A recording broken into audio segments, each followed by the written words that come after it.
Let's roll in. Okay.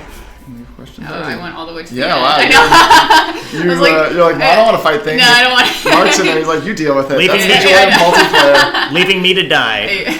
That's right. But we have. What are some of the changes? I should say first. Like, what are we seeing that's different already? So if you tuned in last week, things that have changed. So last week we had a action limiter. You could take 3 actions per turn. This week we wanted to try something based on feedback. We basically wanted to try no action limiter, just limited based on mana. So right now we've updated our what used to skip your action. Now it just ends your turn. So that's our button on the HUD there. So now you can basically do whatever you want as long as you still have mana to do it, and then eventually you will end your turn. So also we can see right now, just a quick tangent, Mark is highlighting abilities he wants to use. We can see what abilities that he is going to use there above his head. So he has an icon there showing that he's going to use that placeholder icon hammer ability. So, but it's a way to kind of communicate to other people in multiplayer what you are intending to do without having to say anything. Right, exactly. So I think I'm going to start off by trying to get closer to you because I feel bad that I just left you to die there. Right. So you're going to jump in there. And Evil is asking, what's a blight? What is a blight? Right, so for folks, if you look at the upper left-hand corner, it says 0 out of 10 turns until next blight. Blights are basically power-ups to the enemy, or at some point there can also be nerfs to the player that happen, like the longer you take in your battles, the more sort of the world you're in is decaying and becoming blighted, and the stronger they're getting. So you are incentivized to defeat your foes as quickly as possible. And if you take too long, if you just like run around in a circle on the outside of the battlefield, plinking them down, well, you are going to have the rest of your run be a bit harder at that point.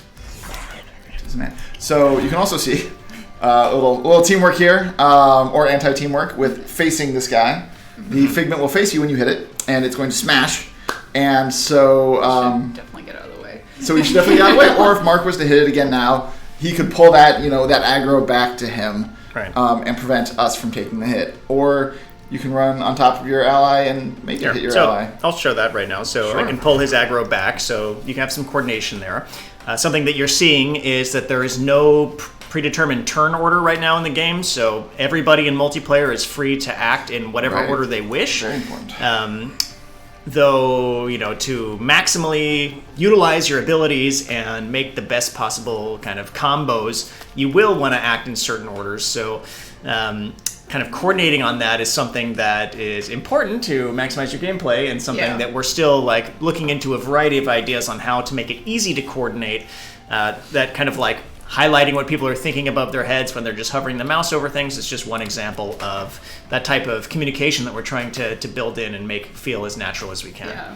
So speaking of communication, I think I'm going to hit him because I have more shield than you do. Okay. And if you get hit, I think it's going to hurt a bit more. That's true. We've quite good shield right now. Yeah. All right. So I will not hit that character, the Figment, but I'll try to get some damage on some of these other guys over here, since I can afford to do so.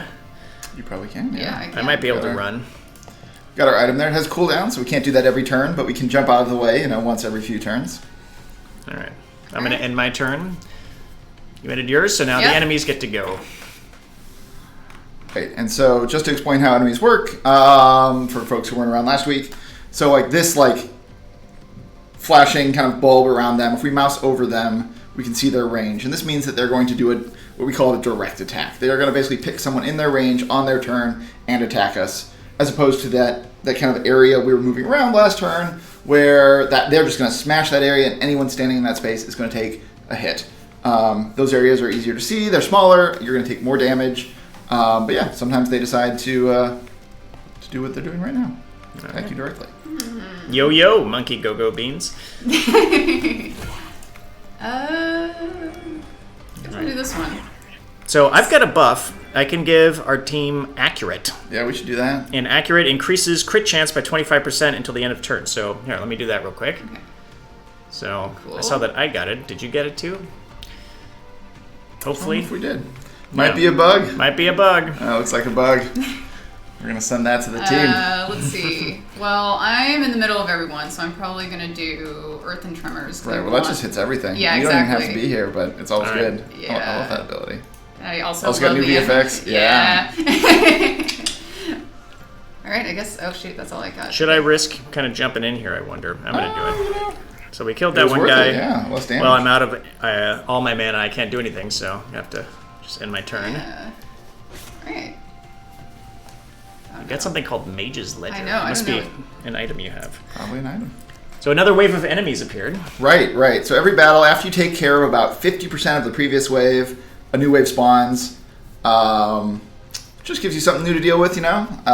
Another reward as well for sort of taking care of problems quickly. Like if you can kind of wipe out more of that initial wave, you're going to have a better time once the reinforcements spawn. Also on the ground, again, for people who are kind of just tuning in this week, these glowing areas, these orbs, they've been called resto orbs or restorbs internally. At one point, they healed you. I think we just call them orbs now. But if we get one, it gives you mana, and with our action change, it's a lot better. Yeah. Oh yeah, also standing in that purple goop will do damage to you, which just happened to us. Yeah. Okay, so maybe I want to. Orbs. It's Yeah. Tanglicious has a question. Was that a daily goal? We must have had a daily quest notification. Right. Nope. We do. Oh, Yeah, we do have daily objectives. So they're often like deal damage on a run, or like use certain objects, or all sorts of different things like that. Let's see.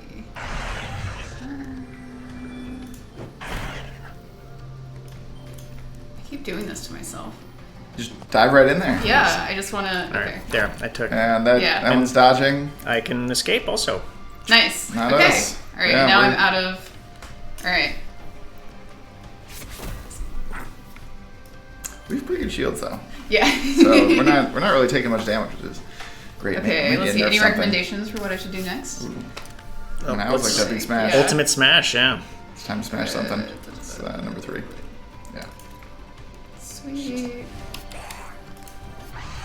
Take care of that guy. Nice. Okay. Maybe I can do this guy too. No. Oh. Phased. Can't hit him again this turn. Cadrazio wants a dex stat because we don't have decks of cards. So there can still be puns. Phasing. All right. Phasing. Very cool. Gotta watch out for that. Just Ultimate Smash. You need high damage. Yeah. Otherwise, if we bonk, it might be phased again. There we go. All right. Uh,